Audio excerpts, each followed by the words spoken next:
This is video 14. Video 13 we did the first half of the Brown-Haired Maiden, which is the lesson 6 in the College of Piping's Green Book. Before I go on to lesson 7 in the College of Piping Green Book, which is the second half of the Brown-Haired Maiden, we're starting to get enough embellishment and enough grace notes that I keep mentioning about exercises. If your instructor has a set of exercises or is handing them out to you, by all means use those heavily. There's also the couple of good books that have exercises. There's The Piper's Helper by John Recknagel, and then there's another one from Jim McGilvery called Rhythmic Fingerworks.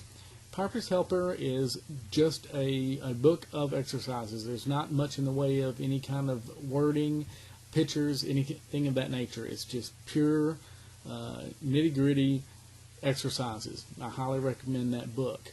He's got it laid out real well. Rhythmic Fingerworks has got the same stuff laid out in a different form, and it's got a lot of instruction on how to play the exercises. Both of them can come with a CD. The McGilvery book also has a lot of instruction on where to place the beat on specific exercises or specific embellishments, such as for grace notes and doublings, the beat is always on the first note of the doubling or on the grace note. But when you get into the D throws and twirlers and some things, the beat may be in a slightly different place. He goes through that, shows you how to find where it is, why it's there, things of that nature.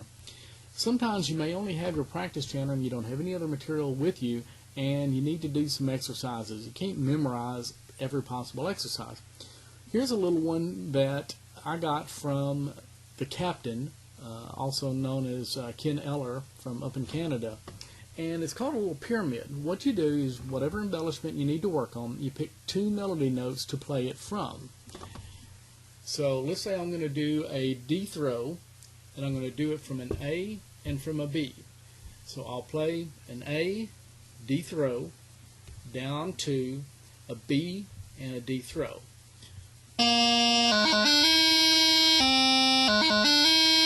Okay? Now, without taking another breath, this is all done in one breath, I go back and play the D throw from the A twice. Then I play the D throw from a B twice.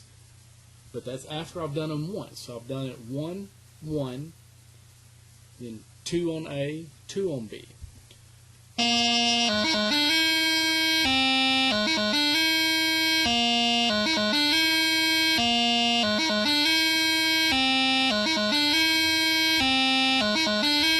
Okay. If you mess up, if for any reason it's muddy, you mess up, you lose count, you start over. Take a couple of seconds, get the oxygen level back up, and play it again. Now let's see if we can get up to 3 times in a row with each one.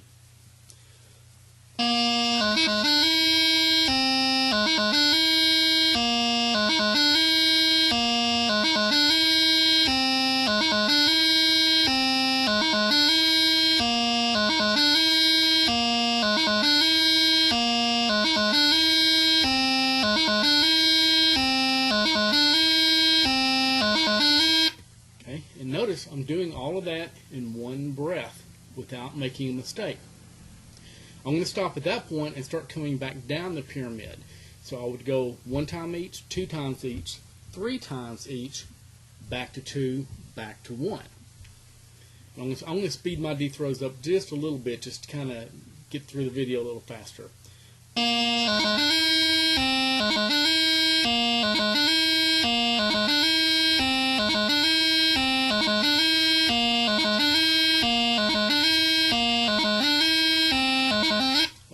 Now I got to start over. But the gist of it is you go from 1 time each, 2 times each, 3 times each, 2 times each, 1 time each, without messing up, or you have to start over in one breath. If you can get that and you get all the way through pretty well, then see if you can get all the way up to 4 and back down. Not only is it something you don't have to have written down, and you don't want it to be written down actually, it's a good exercise. Just use 2 notes. Don't go to 3 or 4 or anything like that. But the main thing that it does is it takes your attention and makes you focus on keeping count, keeping where you are and in the pyramid, and takes your mind, or at least the conscious part of your mind, off of actually playing the embellishment. You got just enough. You're paying just enough attention to the embellishment to know whether you played it right or wrong, but you're not so focused on it because you're having to put most of your focus on where you are in the pyramid. And this is what we want, because it starts taking that embellishment and putting it down in your subconscious so that you're playing it without thinking about it. And that is the goal on all these embellishments, to have them perfectly clean, perfectly accurate every time, very consistent rhythm, but without thinking about it. And so this is a very, very good exercise on how to do that. You can do the same thing. We haven't gotten to the grips, but you can do it on the grits.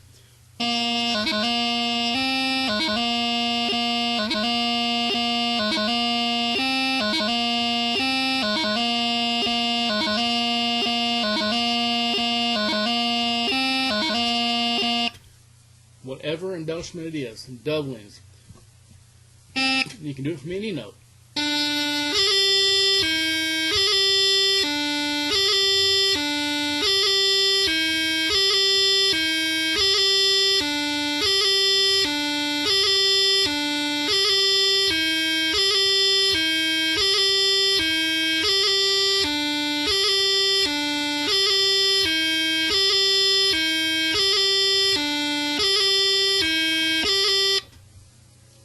So I made it all the way up to 3 and then back down to 1 with an F doubling, from, a couple other notes. Just a good little exercise there to really stretch the mind.